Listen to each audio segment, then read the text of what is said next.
त्यानंतर औद्योगिक क्रांती झाली आणि औद्योगिक क्रांतीच्या काही शतकांमध्ये माणसाने जेवढी प्रगती केली तंत्रज्ञानाच्या बाबतीत, ती शेतीच्या अनेक सहस्त्रकांमध्ये जेवढी प्रगती केली नसेल तेवढी माणसाने प्रगती केली. आणि मग सेवा क्षेत्र सुरू झालं. साधारण 1960 सालापासून प्रगत सेवा क्षेत्र सुरू झालं असं म्हणता येईल. तसं इतक्या मोठ्या पदावर उच्च विद्याविभूषित व्यक्ती ही सामाजिक कार्यामध्ये आणि सामाजिक जाणीवेतनंही खूप कार्य करू शकते किंवा करत राहते, हेही उल्लेखनीय आहे. आशियाना ही आत्ममग्न मुलांसाठी असलेली मुंबईतली त्यांनी शाळा सुरू केली आणि अशा प्रकारच्या शाळा संपूर्ण महाराष्ट्रात सुरू व्हाव्यात याच्याकरता ते अतिशय प्रयत्नशील आहेत.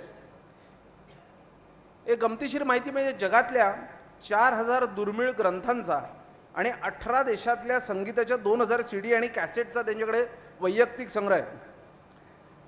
आणि कुठलंही ज्ञान हे सर्वसामान्य लोकांना सहजपणे समजेल या आणि केवळ याच उद्देशाने ते साहित्य लेखन किंवा पुस्तकं लिहितात.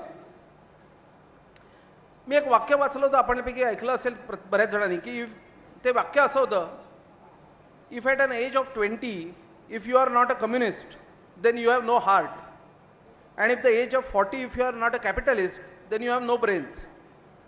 अच्युत गोडबोलेंच्या बाबतीमध्ये खरं म्हणजे एकच म्हणता येईल की even at the age of 60 he is a humanist with a brain of a capitalist. त्यांचा संगीत, इन्फोटेक, मानसशास्त्र, अर्थशास्त्र, व्यवस्थापनशास्त्र, कला, तंत्रज्ञान आणि त्याच्याबरोबरच खाद्य संस्कृती ह्याही विषयामध्ये यांची मुसाफिरी गेले अनेक वर्ष चालू आहे.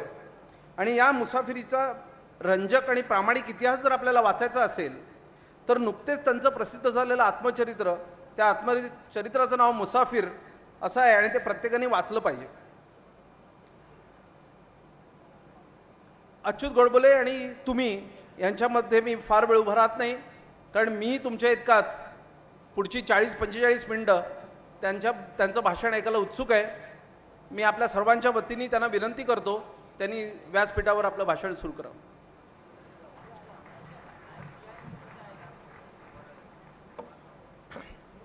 व्यासपीठावरील मान्यवर आणि उद्योजक मित्र हो, सर्वप्रथम मी एक क्षमा मागणार आहे. ती म्हणजे अशी की, आणि आपल्या नशिबाने माझा घसा ठीक नाही आहे, त्यामुळे मी फार काळ बोलू शकणार नाही आहे, पण जितका वेळ शक्य आहे तेवढं मी आज प्रयत्न करणार आहे. या स्लाइड्स दिसत आहेत का? कितव्या रांगेपर्यंत दिसत आहेत? या दिसत आहेत? व्यवस्थित वाचता येत आहेत का?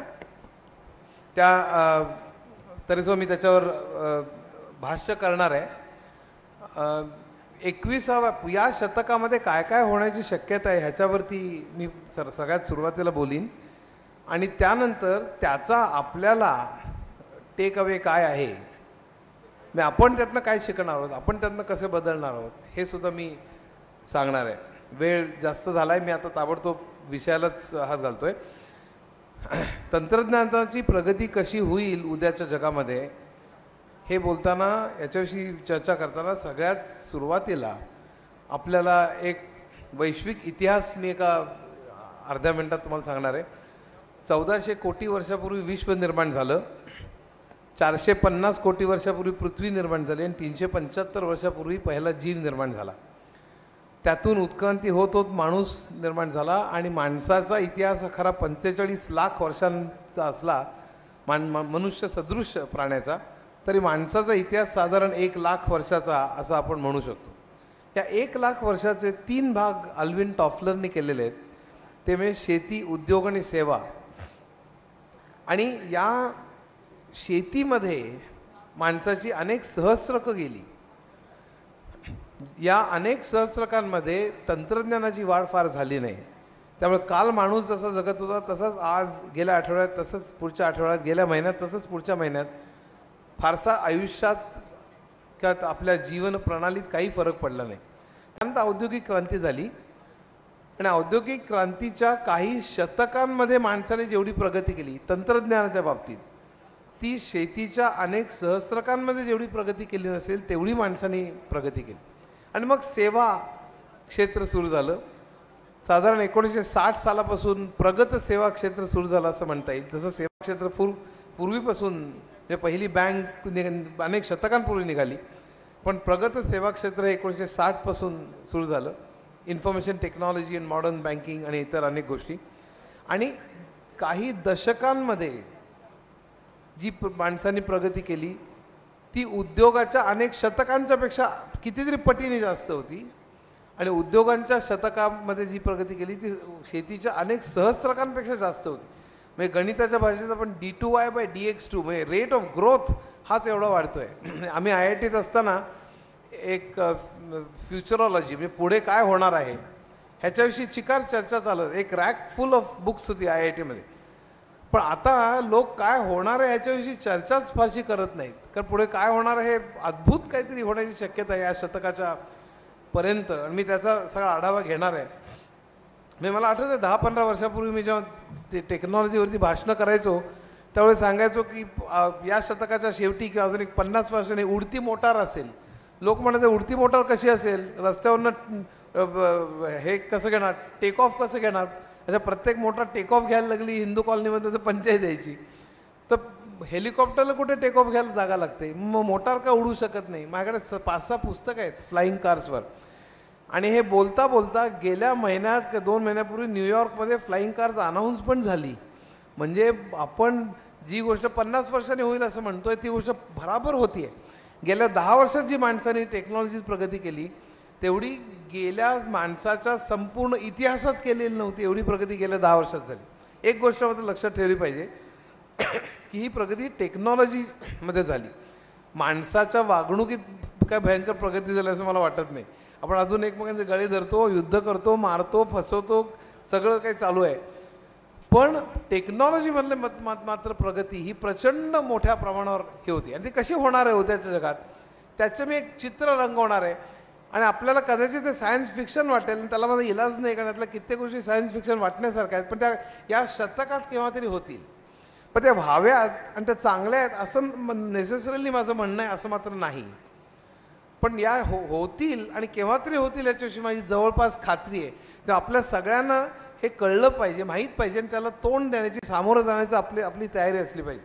हे केव्हा होईल 2020मध्ये, 2040, 2060 हे सांगणं अवघड आहे. पण या शतकात ह्यातल्या बऱ्याचशा गोष्टी होतील म्हणून मी तुमच्यासमोर मांडतोय. आता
शेयर मार्केट सीखने की अनोखी पाठशाला जो सबको भाए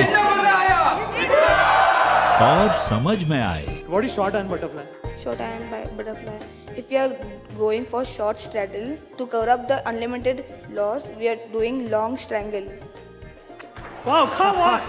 Yes, I can teach, man. यहाँ मिले स्टॉक मार्केट संस्कार. When we step into a new world, we need sanskar. If you are going to step into this world called stock market, we will give you that sanskar. आपको कहाँ focus करना चाहिए? Skill pay. Never come in the markets to make money or with the focus of making money. So we say become a pro. Become a pro, money will flow, the fastest way to grow. Avdhoot Sathe trading academy. Free live YouTube sessions देखने के लिए हमारे channel को subscribe करें and for further notifications press on the bell icon.